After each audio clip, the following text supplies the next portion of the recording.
Yo, what's up, y'all? This your boy Mad Skillz, a.k.a. the Wrap-Up King, and right now you watching Snapback TV. Aight.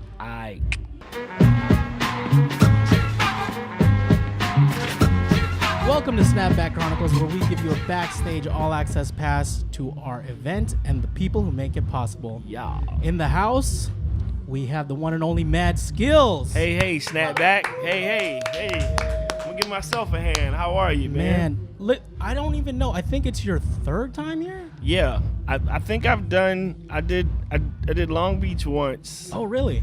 I did here. I think you did here twice. Twice, yeah. So this is your fourth time? Yeah. Wow.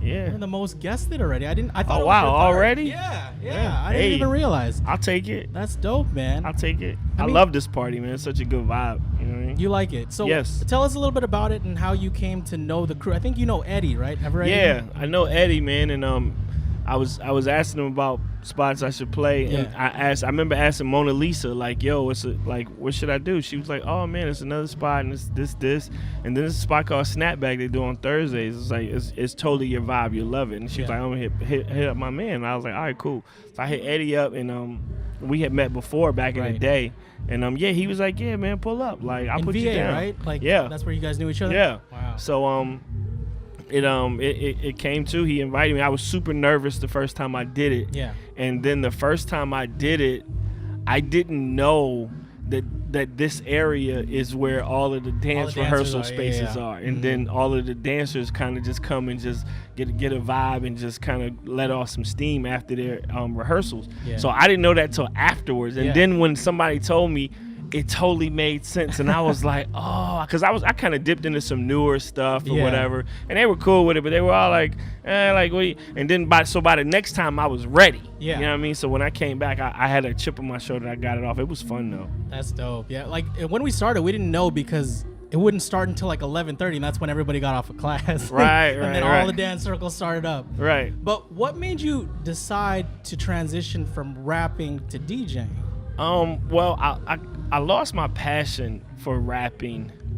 My last album was probably, I said it would have been in 2012. I actually put out a Made in Virginia with Bink in 2016, and I just didn't have a passion for it anymore. Not but I always still wanted to create music. So you were just going through the motions. Yeah, you know what I mean? I was like, yo, I'm too old to be out here talking about, it's lit. Like, that ain't me. Right. So I kind of just I took a year off, and I moved. And then a lot of the homies at home was, when I would go back home, they would be like, yo, come spin. And I'm like, nah, I'm cool. They was like, nah, come spin. And I'm like, all right, cool. So I would play. And then, at home, like, nobody would tell me. If I was whack, nobody would have told me I was whack because I'm at home. Yeah. You know what I mean? They'll be like, oh, okay. Oh, DJ's like, oh, that blends off. That's Skillz. You know what I mean? Like, let them live. Like, and then I just started taking it super serious. And when I was out here, I started rocking. I started just hanging out with, like, the Beat Junkies and Manuel.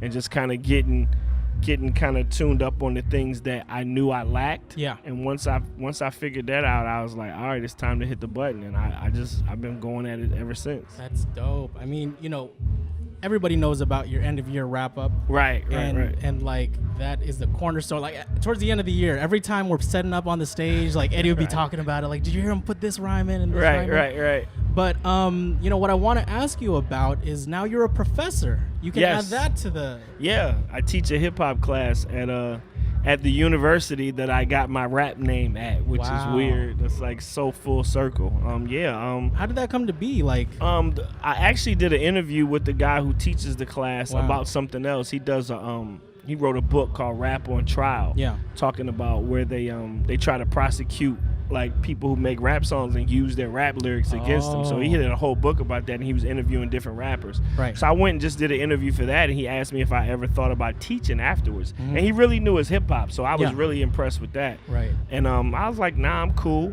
And then we started connecting. He was like, yo, like, you really should take it serious. Like, I really want to do this class, and you would be the perfect person to do it. And I was like, nah, I'm cool.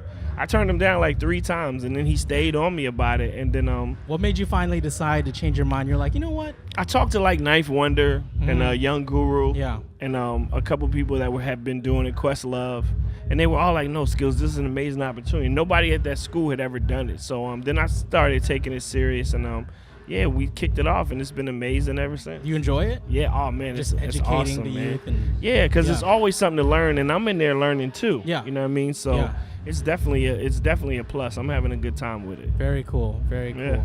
It's cool. Like, especially with Snapback, we feel like we're in a position to kind of educate because you see the crowd here. It's a little bit younger. Yeah. So like they don't realize that a lot of these like today's songs come from somewhere, right? Like sampled or always. Like interpolations. Yeah, always. Yeah. It's definitely something else that you know, I'm one of those people. I don't feel like any idea is original. I feel like everybody got inspired by something. Yeah, you know what I mean. So yeah, I'm definitely with you on that. For sure. So you have.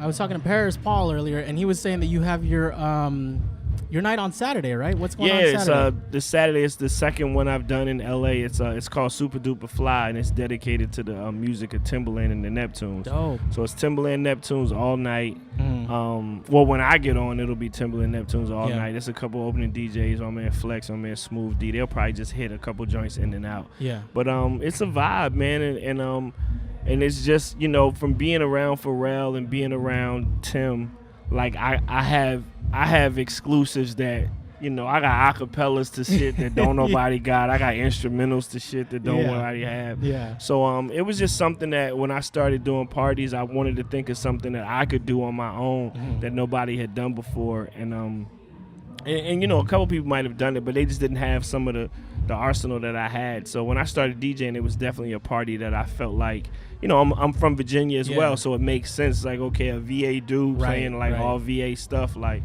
And it's the second one. I did the first one with Mona Lisa and Redmatic at the Echoplex. It was a good night. Oh, nice. But I did it on like a Thursday, and it was Grammy week, and I didn't know. Like in LA when it's Grammy week, just don't do nothing because there's way too much going on. Like you should just do it. Just get regular folk to come. Exactly. And so yeah, this one coming up is gonna be and I might do another one this year. I'm gonna do this one Saturday, and I think I'm gonna do another one in the fall. So going back to your arsenal, like that must have been from when you were like in the writing rooms and music production, like you were in those circles just in the history of hip hop. So how fitting, right? That you know all of that and have all of that. I'm blessed, man. I'm blessed. You guys got any questions? New music. For those who couldn't hear Paris Paul on the mic, what you got? New music. I'm working on an EP that I'm gonna finish up with about 7 or 6 songs that stuff I play in my set, and it's not gonna be a rap album. It's just gonna be songs that I've written or co-wrote. Yeah. And you know, I'm kind of moving into the, you know, as a DJ, I want to put out records that I can play of my own. Gotcha. That's the next move. Probably by the summer it'll be EP out. I'm gonna try to do 2 of them this year. So, okay, dope. Is like, I've done remixes before, and do you ever get that like butterflies in your stomach feeling when you're playing that song and it's like looking at everybody? This is mine. Yeah. I watched this I watched this be created from nothing. So to see people dancing to it and enjoying it, it's a, you know, it's a feeling like no other. It's almost like when I used to rap and you would say a hot punchline and you hear the crowd go, oh, yeah. You know what I mean? Like it's the same thing. That's perfect. Like one of my mentors used to say, like as DJs, we're waiting for that moment, but also like carrying that up and up and up. Right, yeah. And the more like building. Like, you know what I mean? Like it's definitely a thing where you got to kind of pay attention to the crowd and you know, and I realize I can sit in a room and practice all day, but reading a crowd it's a whole different game. A whole different skill set, and you only learn that as you play for crowds. Right. So but that's been something that you know, I've paid attention to and just honing my craft, man. Yeah. Like I'm dead serious about this shit. Like what about your creative process? Tell us a little bit about that. Like what gets you inspired? Like does it usually start with a drum beat first, or is it's usually drums? It's always drums.